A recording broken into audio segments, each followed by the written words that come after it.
Police విచారణలో RGV.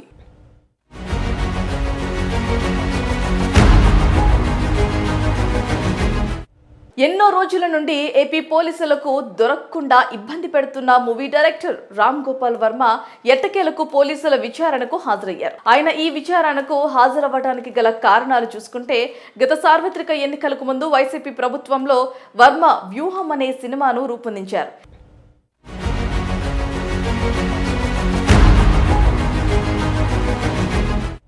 ఈ cinema ప్రచార సమయంలో చంద్రబాబు నాయుడు, పవన్ కళ్యాణ్, నారా లోకేష్ వ్యక్తిత్వాలను కించపరిచే విధంగా మార్ఫింగ్ చిత్రాలతో ఎక్స్లో ట్వీట్లు పెట్టారు. దీనిపై తెదేపా మద్దిపాడు మండల పార్టీ కార్యదర్శి ఎం రామలింగం పోలీస్ స్టేషన్లో ఫిర్యాదు మేరకు గతేడాది నవంబర్ 10న ఆర్జీబీపై పోలీసులు కేసు నమోదు చేశారు. అయితే మద్దిపాడు పిఎస్ తనపై నమోదైన కేసులో పోలీసు విచారణను తప్పించుకోవడానికి ఆర్జీబీ వేయని పిల్లి మొగ్గులు లేవు. రకరకాల కారణాలు చెప్పి తప్పించుకొని తిరిగాడు.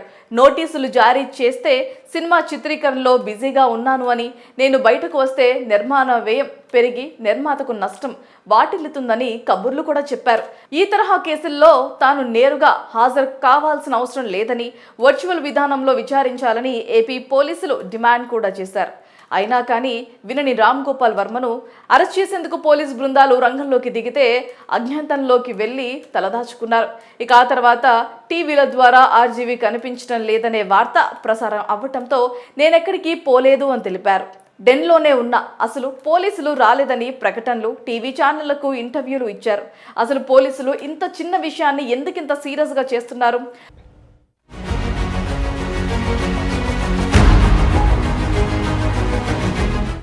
వారు ఛేదించాల్సిన సీరియస్ కేసులు ఇంతకంటే చాలానే ఉన్నాయి కదా అంటూ సూక్తులు వల్లే చేశారు. చివరకు న్యాయస్థానం బెయిల్ ఇచ్చిన పోలీసుల ఎదుట హాజరై విచారణకు సహకరించాలని చెప్పడంతో గత్యంతరం లేని పరిస్థితుల్లో రామ్ గోపాల్ వర్మ ఒంగోలు గ్రామీణ సర్కిల్ ఇన్స్పెక్టర్ ఎస్ శ్రీకాంత్ బాబు ఎదుట శుక్రవారం మధ్యాహ్నం హాజరయ్యారు. మరి ఈ నేపథ్యంలో రామ్ గోపాల్ వర్మ స్పందిస్తూ, అసలు పోలీసులు నాపై కేసులు ఎలా పెడతారు? ఎప్పుడో ఏడాది క్రితం నేను చేసిన ట్వీట్ అది. నేను రోజు వివిధ అంశాలపై చాలా చేస్తూ ఉంటా. అసలు ఇది ఎప్పుడు చేశానో నాకే గుర్తులేదు. నేను ఎవరి మీదో పెడితే ఏ మాత్రం సంబంధం లేని మూడో వ్యక్తి మనోభావాలు దెబ్బతిన్నాయట. ఇన్నాళ్ళ తర్వాత ఆయన ఫిర్యాదు చేస్తే పోలీసులు కేసు నమోదు చేశారట. అసలు ఈ విషయం మీద కేసు ఎలా నమోదు చేస్తారో నాకు అర్థం కావటం లేదు అని వివాదాస్పద దర్శకుడు రామ్ గోపాల్ వర్మ ఈ విధంగా తెలియజేశారు. మరి ఈ కేసు విషయంలో ఏపీ ప్రభుత్వం ఆర్జీవీని విచారణ పేరుతో ఇంకా ఎక్కువ ఇబ్బంది పెడుతుందా, లేదా బెయిల్ వెనక్కి తీసుకొని సడన్ గా అరెస్ట్ చేస్తారా, ఏ విధంగా వ్యవహరిస్తుందో చూడాలి. మరి మొత్తంగా ఎప్పుడు అనవసరంగా నోరు పారేసుకునే రామ్ గోపాల్ వర్మ విచారణ పేరుతో హాజరవ్వటం వెనక ఎలాంటి రాజకీయ దురుద్దేశం లేదని, చట్టం తన పని తాను చేసుకుపోతుందని కూటమి నేతలు పలువురు అభిప్రాయపడుతున్నారు.